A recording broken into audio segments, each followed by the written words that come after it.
범식 교수입니다. 저는 오늘 기후변화 대응 체제의 지구 거버넌스 형성과 ESG의 국제 정치에 대해서 말씀드리려고 합니다. 지난 11월 12일에 막을 내린 유엔 기후변화 협약 16차 당사국 총회의 성과를 살펴보면요. 세계 주요 경제국들이 석탄 발전을 감축하고 화석연료 발전에 대한 보조금 지급을 중단하는 노력을 가속화하자는 결의를 했고 또 국제 메탄 서약 등을 했던 것이 눈에 띕니다.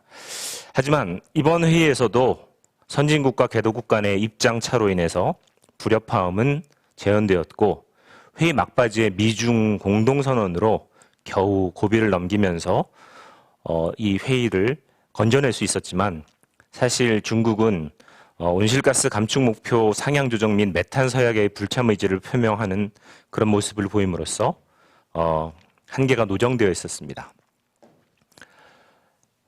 이들 선진국과 개도국 사이에서의 이런 갈등은 선진국 입장에서는 개도국의 참여가 충분치 않다. 그리고 또 개도국 입장에서는 선진국의 탄소 식민주의 의도 같은 것들을 비판하는 양상으로 전개되기도 했고요. 이 같은 양상은 사실은 전혀 새로운 것은 아닙니다. 이와 같은 선진국과 개도국 사이에서의 갈등, 그리고 또 미중 사이의 입장 차이는 도대체 어떤 그 분열 구도의 기원을 가지고 있는 것인지, 그리고 또 둘째, 미중 전략 경쟁의 상황 속에서 이 같은 분열 구도가 더 악화될 수는 있는 것인지, 그리고 마지막으로는 이런 분열적 양상을 넘어설 수 있는 기후변화 대응을 위한 지구 거버넌스 구축을 위해 새로운 접근법을 모색해 본다면 어떤 것이 있을 수 있는지 등과 관련해서 저는 이 세 가지 질문에 대해 ESG와 관련하여 답해 보고자 합니다. 일단 이런 그 미중 간 입장 차이 그리고 또 선진국 개도국 사이에서 분열 구도라는 것은 사실은 기후변화에 대한 공동대응 노력을 시작했던 1988년 이래로 계속되어져 왔던 현상입니다. 88년에 IPCC가 설립되고 또 23개국이 참여하는 UNFCCC가 출범한 이래 선진국과 개도국은 늘 누가 더 큰 역사적 책임을 가지고 있는가 아니면 공동의 행동이 필요한 것이 아닌가와 같은 이런 각기 다른 강조점을 가지면서 서로 지속적으로 대립해왔던 것이 사실입니다. 그러한 그 대립점을 넘어서서 당사국 총회, 3차 당사국 총회의 결과 채택되어진 교토의정서. 그렇지만 결국은 이 교토의정서는 무위로 끝나게 되었고요. 이 양자의 입장을 절충하기 위해서 합의한 원칙으로서 공동의 그러나 차별화된 책임이라고 하는 이 원칙에 기초한 새로운 기후변화 대응 체제를 위한 노력을 계속하게 되었습니다. 13차 총회에서의 발리 행동 계획이라든지 15차 총회에서의 코펜하겐 합의문 등을 통해서 지난한 노력들을 벌여왔지만 이 합의가 쉽지 않았던 과정 중에서 2014년 오바마 대통령이 중국을 방문하면서 미국과 중국이 기후변화를 위한 노력에 합의를 하게 되었고 그 결과 2015년 파리협정이 결실되었던 것입니다. 모든 국가가 능력에 따라서 감축 목표를 서약하고 그 이행을 검토하는 체제, 이것이 파리 체제의 기본적인 골자입니다.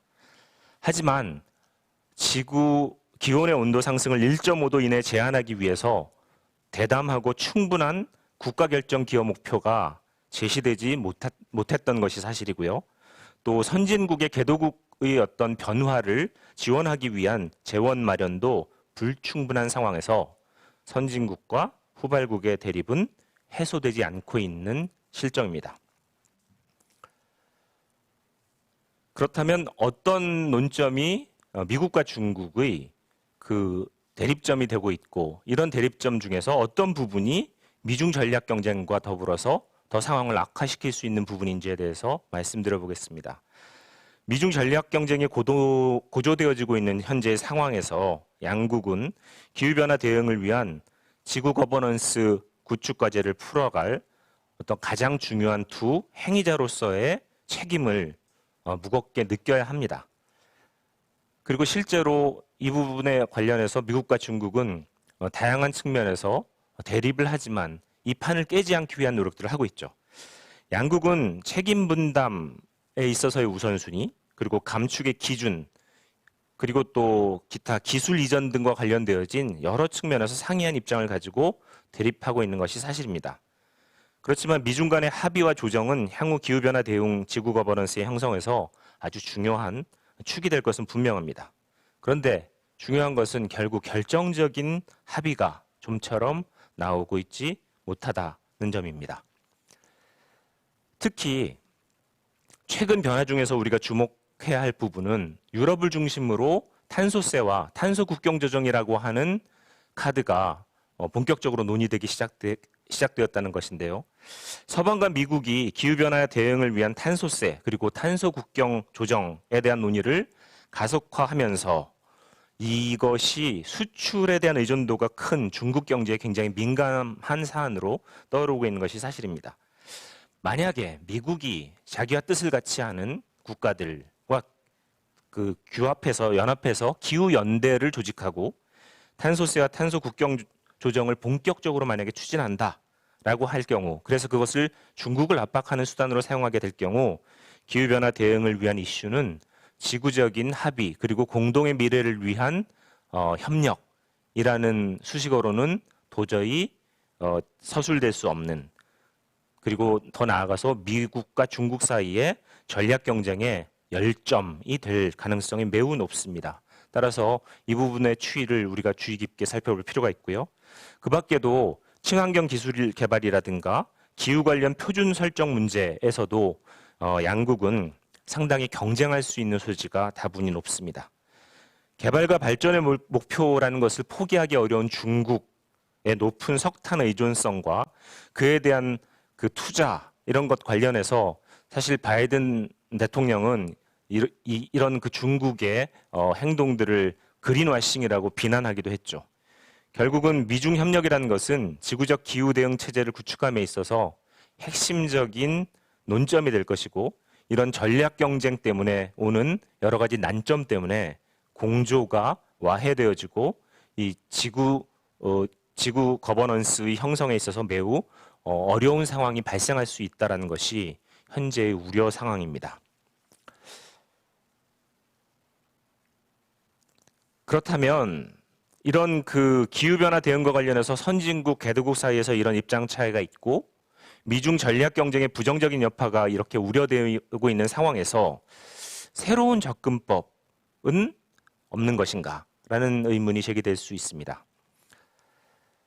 이번 글라스고우 당사국 총회에서 기업들을 위해서 국제적으로 통일된 환경 사회 지배구조, 즉 ESG 정보 공시 기준을 제정할 국제 지속가능성 기준위원회를 설립하겠다라고 하는 계획이 발표되었습니다.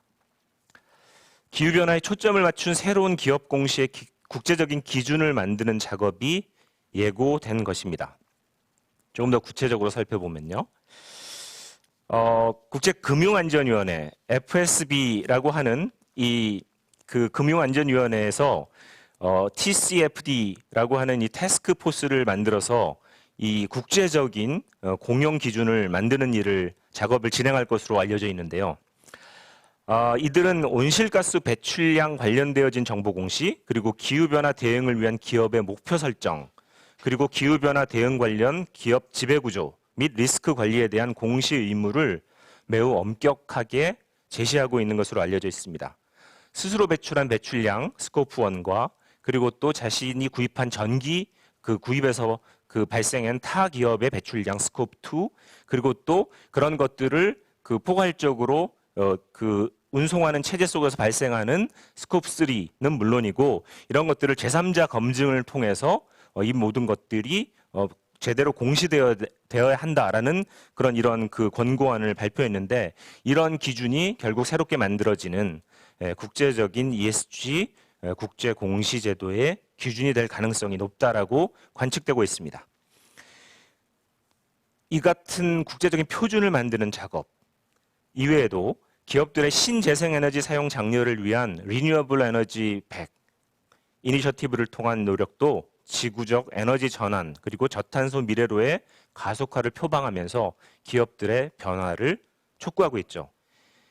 이처럼 기존 정부를 중심으로 해서 정부에 의한 협력들을 통해서 기후변화 대응 체제를 구축하려고 하는 이런 성과가 다소 이렇게 속도가 더뎌지고 미진한 가운데 이런 그 시장 원리를 중심으로 한 기업들의 참여를 통해서 기후변화 대응을 위한 새로운 동력을 만들겠다라고 하는 이런 노력은 참으로 새로운 시도라 할 수 있겠습니다. 이 같은 ESG 규범화 노력과 관련해서 중국, 인도, 러시아 등 적극적으로 대처하려고 하는 모습을 보이고 있고요.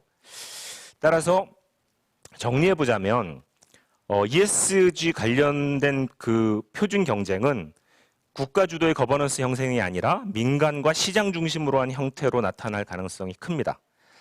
그러니까 사실 ESG 관련 논의가 기존의 기업의 사회적인 책임 논의와 기후변화 대응을 위한 그 지구적 노력을 포용하는 지속 가능성의 원리가 함께 수렴되면서 이를 지구적인 의미의 지구적인 수준의 표준을 설정하고 동력을 창출하려는 노력과 연결하면서 나타난 그런 흐름이라고 이해해 볼 수 있거든요.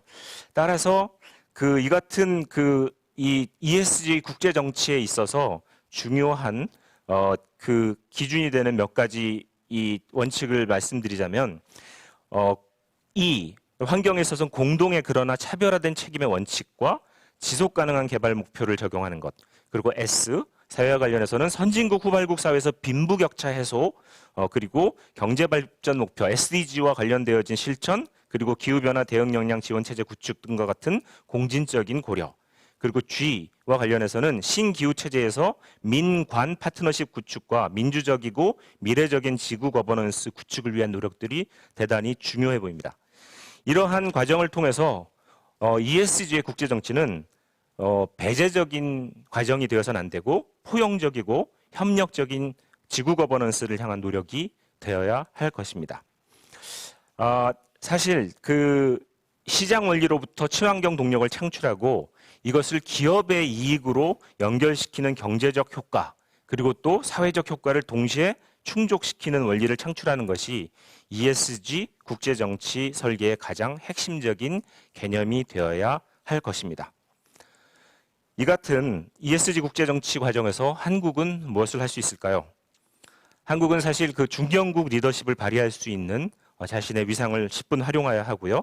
특히 환경 건전성 그룹의 활동이라든지 P4G 개최 그리고 남아 등록부 제한을 통해서 의무 감축의 경직성과 보편적 동참의 가능성을 함께 가능한 개념적인 기여를 한 그런 기존의 풍부한 경험들을 적극적으로 살려서 선진국과 개도국을 연결하는 ESG 지구 거버넌스의 형성을 위해서 보다 이 과정이 포용적이고 협력적인 과정이 될 수 있도록 자신의 역량을 충분히 활용할 필요가 있어 보입니다.